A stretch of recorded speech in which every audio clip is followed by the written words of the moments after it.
শাহিন তার নিজের স্ত্রীকে কিভাবে মেরে ফেলা যায় সেই উপায় খুঁজছিল, যাতে তার বউ জানতে না পারে শাহিন তাকে মারতে চায়। কারণ শাহিন ভাবল কিভাবে নাহিদার ছোট বোনের সাথে। একদিন শাহিন শরবতের সাথে কিছু একটা মিশিয়ে নাহিদাকে বলল, শরবতটুকু খেয়ে নাও। তারপর নাহিদা যা করল তা শুনলে তোমাদের কোনো হুঁশ থাকবে না। আমি কথা দিলাম, তোমরা কল্পনায় করতে পারবে না এটা কি হলো।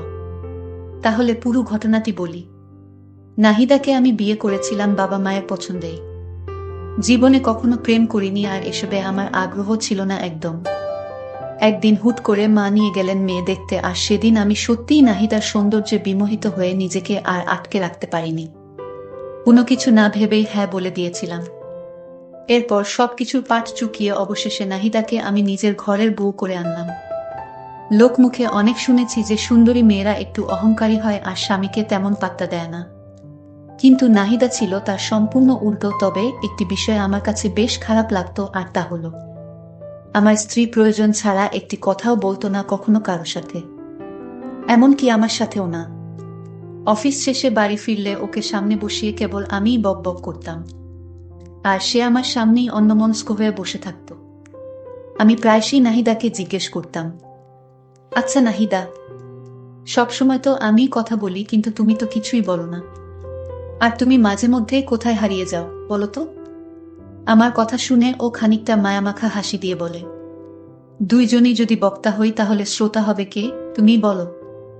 নাহিদার যুক্তি শুনে আমি মুচকি হাসি দিয়ে ওর কথার প্রত্যুত্তরে নিজেই আবার জিজ্ঞেস করি, আচ্ছা একটা সত্যি কথা বলো তো, তুমি কি আমার সাথে সত্যিই সুখে আছো? সুখে আছি মানে? তোমার মতো স্বামী পাওয়া ভাগ্যের ব্যাপার। একজন স্বামী যে তার স্ত্রীকে এতটা যত্ন করে, এর থেকে আর বেশি সুখ কি বা হতে পারে, তুমিই বলো।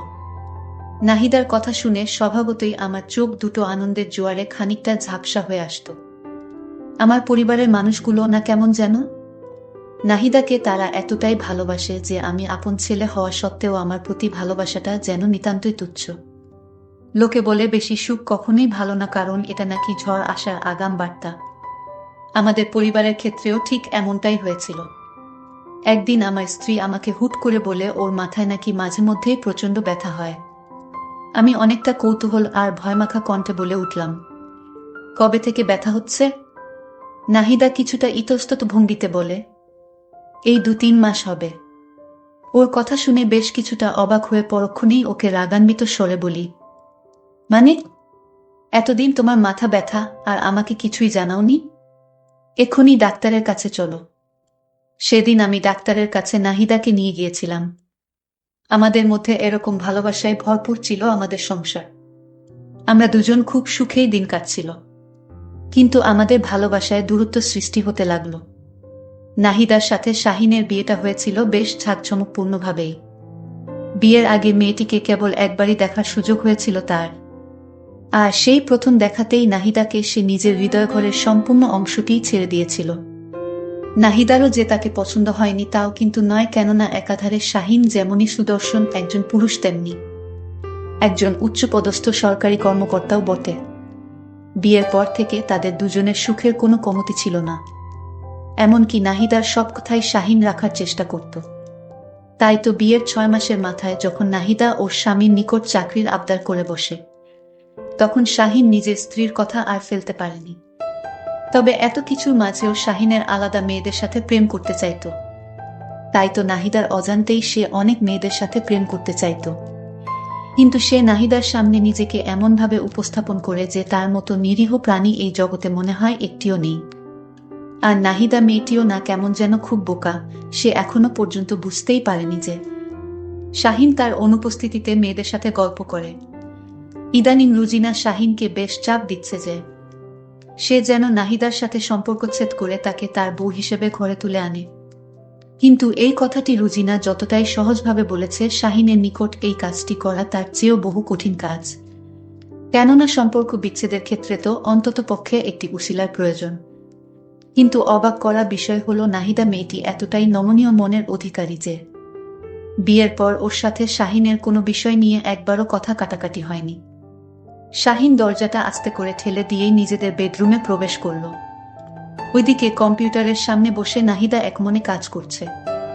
নিজের সামনে গ্লাসে শরবত নিয়ে স্বামীকে দাঁড়িয়ে থাকতে দেখে নাহিদা অবাক হল না।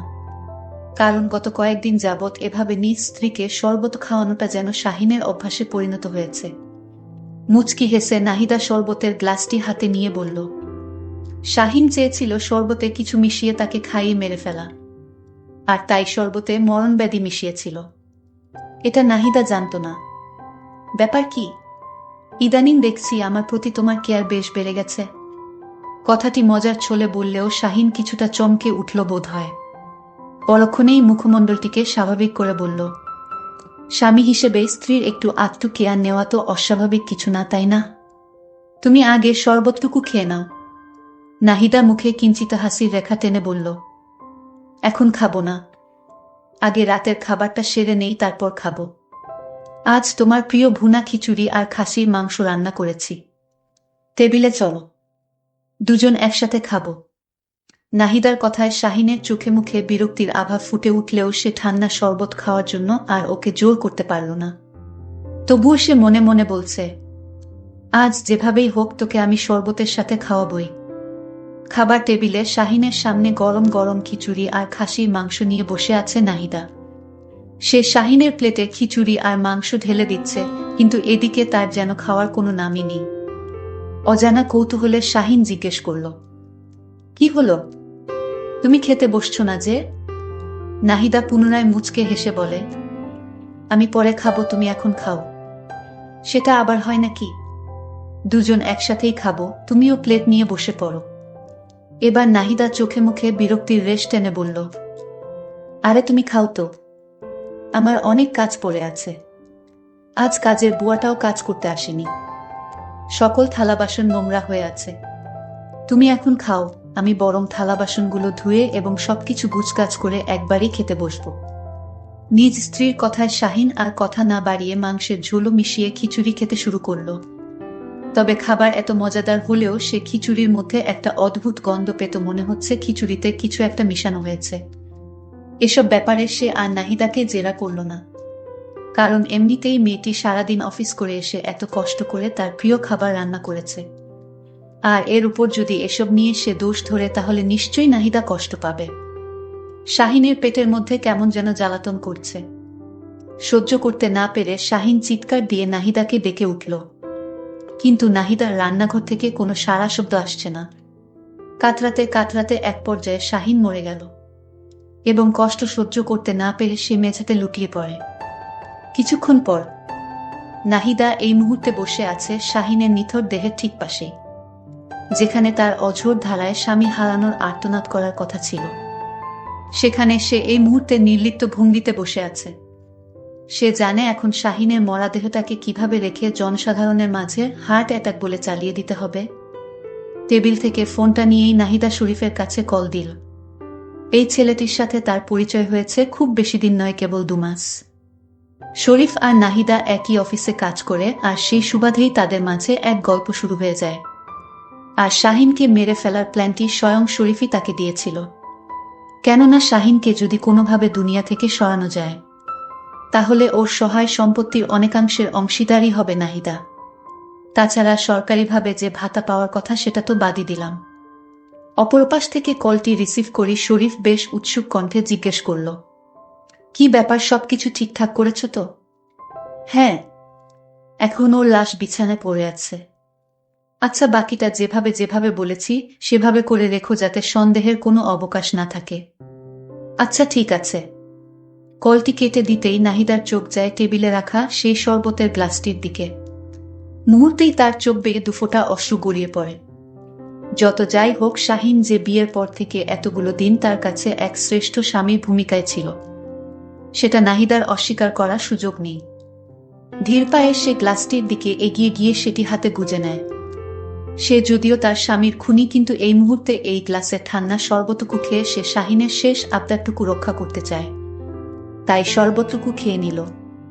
খাওয়ার পর নাহিদা বিছানায় বসে ব্যথার যন্ত্রণায় ছটফট করছে। কিছুক্ষণ পর ওর মুখ দিয়ে ছিটকে আসে। দারুণ পেটের যন্ত্রণা যেন আরও একটু বাড়ল।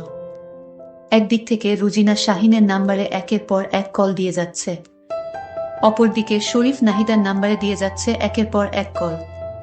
কিন্তু দুঃখের বিষয় এপাশ থেকে কেউই তাদের কল রিসিভ করছে না।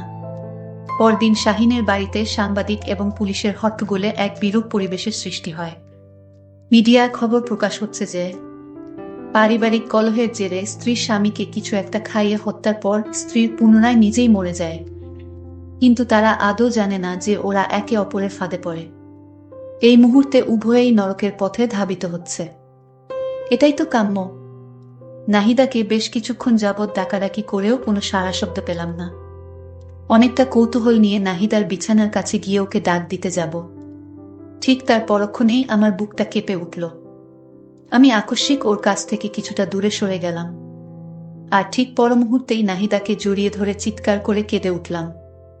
পাশের রুম থেকে আমার মা চিৎকার শুনে দৌড়ে এসে ঘটনার আকস্মিকতায় তিনিও হতভম্ব হয়ে স্থিরচিত্তে দাঁড়িয়ে রইলেন। মা এই চিত্র দেখে অবাক হয়ে গেল।